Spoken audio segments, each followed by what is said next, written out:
You're about to understand why one of the quietest countries on Earth is now putting serious strategic pressure on one of the most heavily armed regions in Russia's military system. And it all starts in a place so cold, so remote, and so militarized that even most Russians never see it. What if the most dangerous place for Russia right now is not Ukraine, but the Arctic? What if Finland, a country of about 5.5 million people, has quietly maneuvered itself into a position that puts constant pressure on the heart of Russia's northern fleet, its nuclear submarines, and the strategic gateway Moscow depends on to reach the North Atlantic? A growing body of open-source analysis, NATO commentary, and work by institutions such as the Wilson Center and SEPA points in that direction. They argue that Russia's traditional advantage in the Arctic is increasingly challenged, and that Finland's NATO membership is a major factor in that shift, alongside Sweden's accession and broader allied activity in the high north. To see how a state long known for its neutrality ended up affecting one of the most sensitive regions in Russia's strategic system, you have to start with the place Moscow can least afford to see constrained: the Kola Peninsula. The Kola Peninsula is not just another cold frontier on a map. It is Russia's main nuclear stronghold in the north. It hosts the Northern Fleet's headquarters in Severomorsk, home to ballistic missile submarines, nuclear-powered attack submarines, surface ships, and naval aviation units that project power across the Arctic and into the North Atlantic.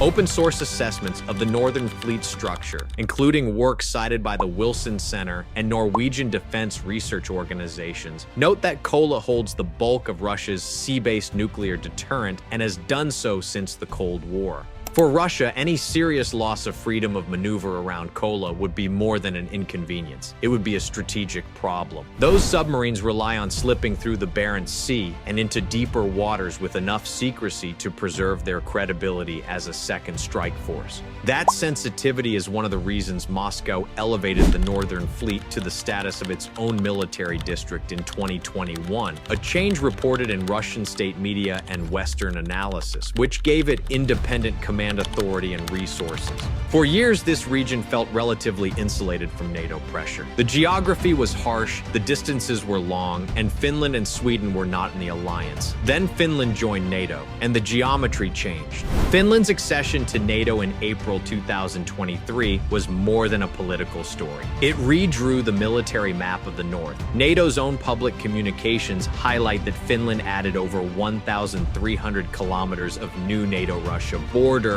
much of it pointing toward the approaches between Kola, Lapland, and northern Norway. Analysts at the Helsinki Security Forum and similar Arctic-focused events describe this as a structural shift in the region's security environment. Before that, Russia's Arctic flank faced one NATO neighbor in the west, Norway. The rest of the northern frontier was buffered by non-aligned states and long distances. After Finland joined, that buffer largely disappeared. The corridor between Kola, Finnish Lapland, northern Norway, and the Baltic Arctic junction effectively became part of one continuous NATO defense zone, especially once Sweden's NATO accession followed.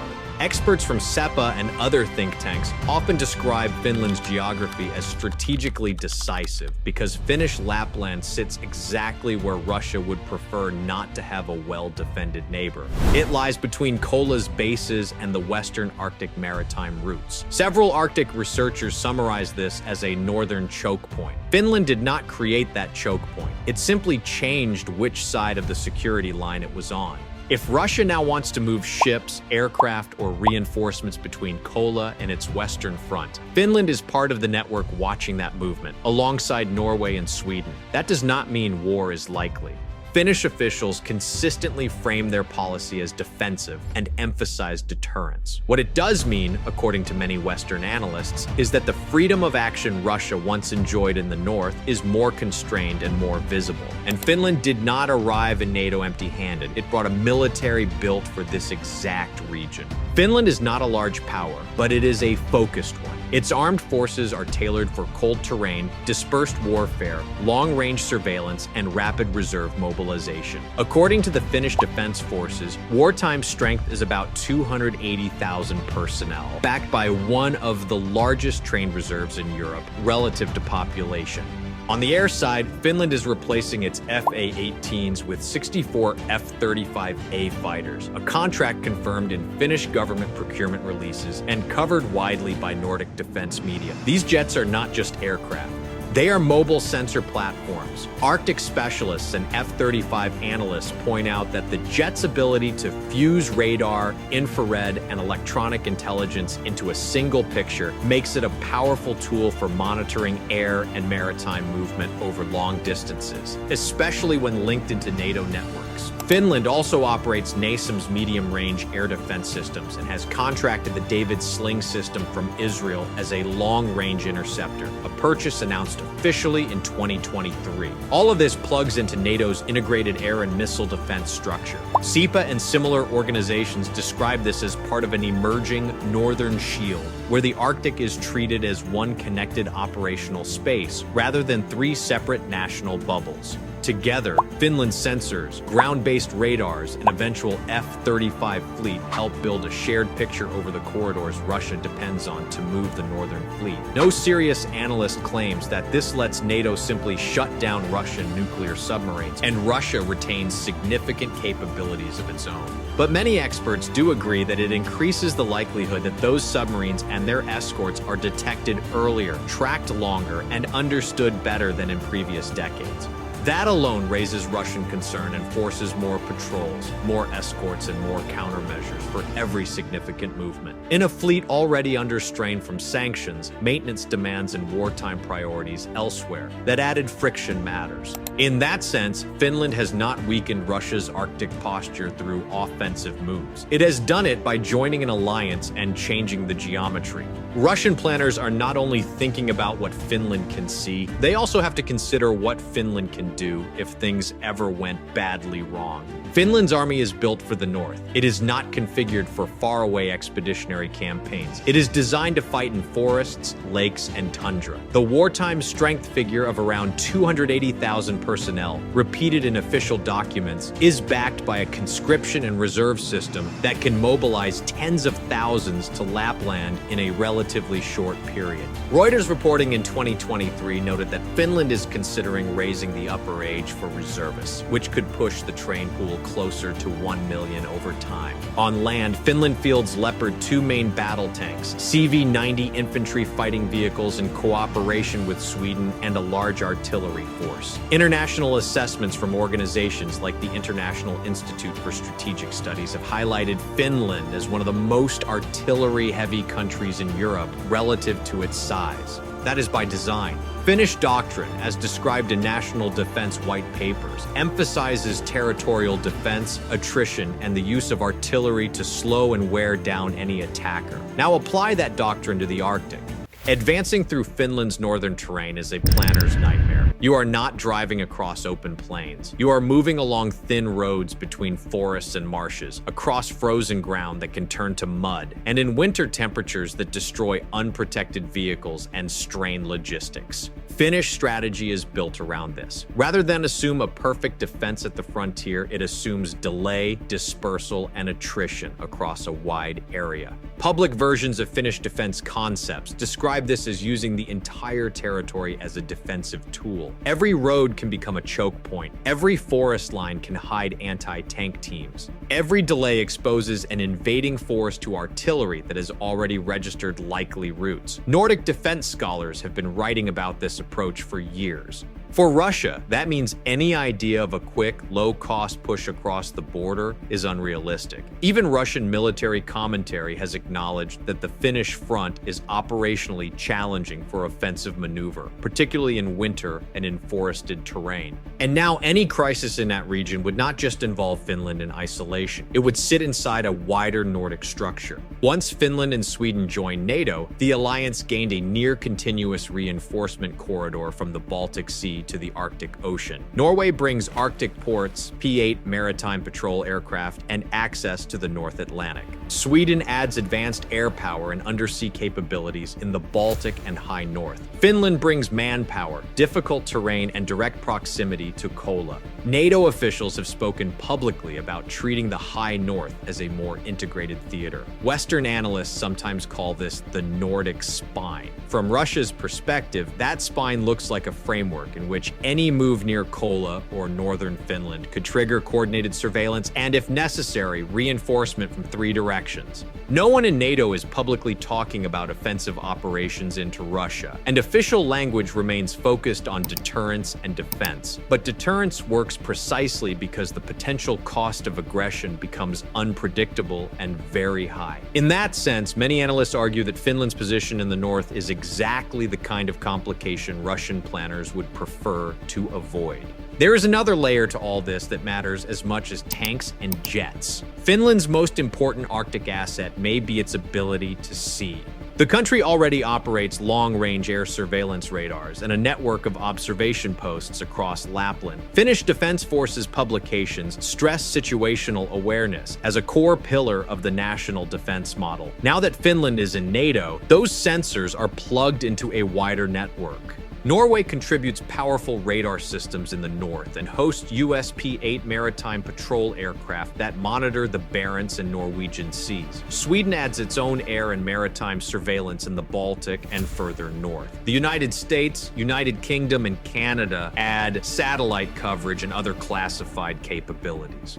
Open-source researchers often refer to the result as increasing Arctic transparency. Russia's northern movements are less shielded by distance and ice than they once were. They are observed from several angles by several nations and fused into shared intelligence products. Again, this does not mean NATO is preparing for confrontation. It means Russia has to assume that every major move around Kola is noticed or at least at higher risk of detection. That is a form of pressure. Pressure forces caution. Caution slows operations. And in the Arctic, slow and predictable activity is easier to model and counter. Consider what sits on the Kola Peninsula itself. It hosts Russia's largest concentration of nuclear submarines, long-range aircraft, missile brigades, early warning radar, and critical Arctic infrastructure. Russian defense publications routinely describe Kola as central to national deterrence and regional security.